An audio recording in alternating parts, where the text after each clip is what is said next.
Why do most business owners struggle to build a team with virtual assistants? You thought hiring a VA would give you freedom, but instead you feel stuck, frustrated, and more overwhelmed. It's not because VAs don't work. It's not because they're not smart. The real reason comes down to three invisible barriers that almost no entrepreneur knows how to overcome. And if you've ever tried to hire help only to waste time, money, and energy, trust me, you are not alone. This happens to almost every business owner at the start. But once you understand these three barriers and how to solve them, you can finally build a team that saves you time, multiplies your income, and lets you focus on what really matters. I've been working with virtual assistants for over 15 years, and I've helped entrepreneurs from startups to seven-figure companies crack this exact code. So in this video, I'm going to break down the three biggest barriers business owners face when hiring VAs, and more importantly, how you can overcome them, starting today. Number one, it's a language barrier.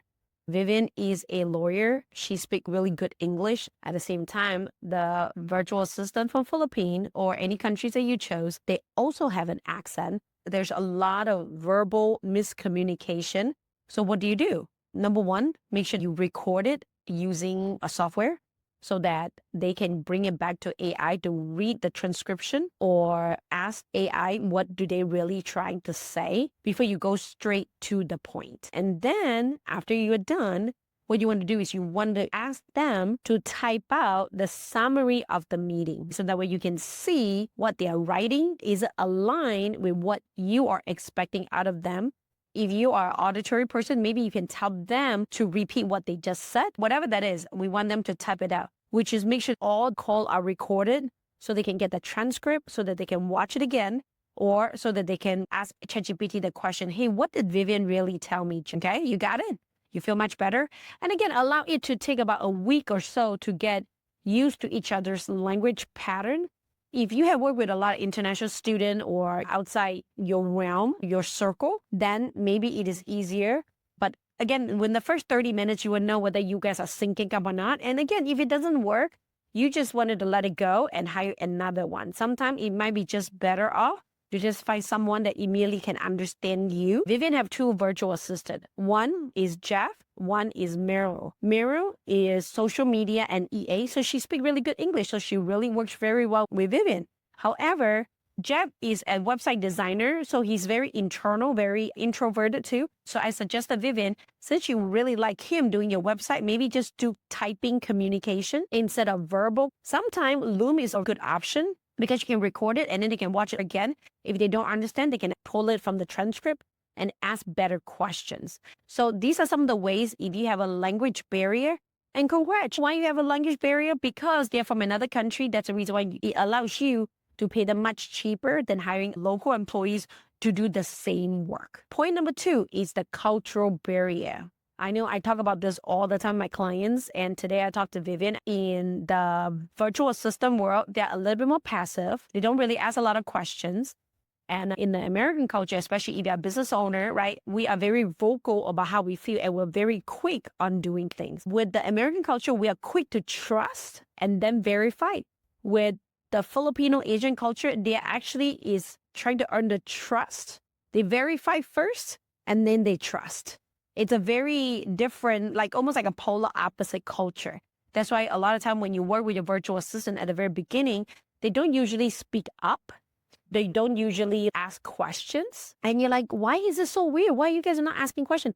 Because they are just not built that way. That's the reason why we, as a company, we train them on 30 days strong mindset shift to quote unquote Americanize them, get them to have a different mindset because they are amazing. As long as you open them up, they know that they can trust you. If they ask you any questions, they're not going to penalize. They're not going to get yelled at. They will start asking you more questions because they are very smart, very brilliant people. They just need to know that they can trust you, they can believe you, and that's really what you meant. And sometimes, like even Monique, who have been with me for 12 years, going on 13 years, she's still not feeling comfortable to tell me the truth. How incredible is that? Am I right? Very different culture. I just want you to understand. And barrier number three is expectation barrier. Majority of them work in a BPO industry, okay? If you don't know what is BPO industry, or if you do know, type it down below so everybody can read it on the chat, right? In a BPO industry, It's a big company. If you call to the call center, probably you'll hear them that they have an accent, and majority of them are from Philippines. That's the reason why we chose Philippines, because it's the closest that you have been using on day-to-day basis, and they understand American culture because a lot of them work for American company. So what do they really have? The expectation is they already have SOP. What do we have or don't have? We probably do not have an SOP. We probably will change our mind all the time. And we probably do not, sometimes we don't even actually have an answer. So what we're looking for is we are expecting someone to ask us questions. Ask me question and I'll clarify. Ask me question and then I'll tell you what to do because I yet have an SOP. Is it bad? No, it's just a different state of life. When the virtual assistant first come in, right, again, I'm just teaching you the awareness about the culture different.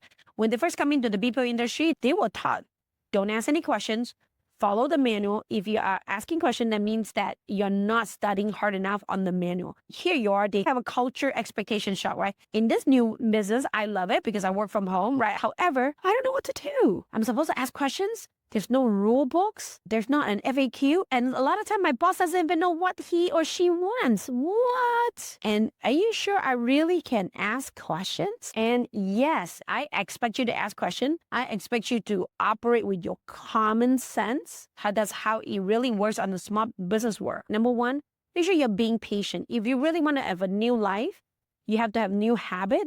You have to have new systems, right? The number one thing is make sure that you are allowing yourself to be direct. Tell them what you want and how you like to be served because this is your business. There's no guided rules, right? So be very direct. Let them know exactly what you want. Make sure that you're always getting the call recorded so they can figure out what is going wrong. You can even ask ChatGPT, hey, I just have this conversation with my virtual assistant. What else do I have to tell them so that they're clear with what needs to be done, right? 3, just be more patient. Be more patient to allow each other to work it out because again, you guys come from a totally two separate world, from two separate countries. It's kind of like when you're first riding the bike. It was very hard at the beginning. I'm so worried that I'm going to fall. I'm going to be imbalanced. But as soon as you learn how to ride the bike, it was easy, right? Like things are just flowing and I go so fast, right? And I love it. But the beginning is hard.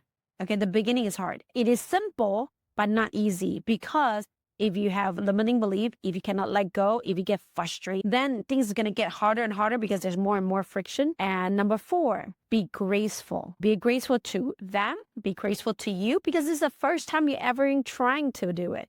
Imagine when's the last, if you have a husband or you have a boyfriend right now, how many of them does it take for you to find this final husband or the permanent boyfriend? Same thing with virtual assistant. If you're looking for just somebody that's like just a data entry person, it's pretty easy. You can easily hire someone immediately.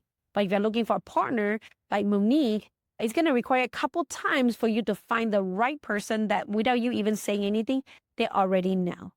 Last but not least is if you do not want to have a lot of training, and you want them to have experience, pay more. If you have a lower budget, and then you can pay less, but with lesser expectation. And the last thing I wanted to share with you is that they are not you. If they are you, they would have been already a business owner. They would have been already in United States. They would have already been living your life. They wouldn't be applying for a virtual assistant's position. So I just hope that this video is gonna encourage you to want to continue on with this journey. And I will be sharing a lot of tips and tricks like the next video on how you're going to find the right one. What do you need to do?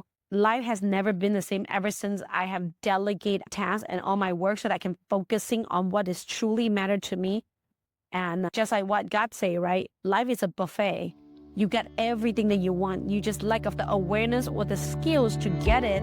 And all we need to do is open our heart, be curious, learn, practice, and make sure that we own that skill so that we can live the life that we truly want to. All right, talk to you in the next video.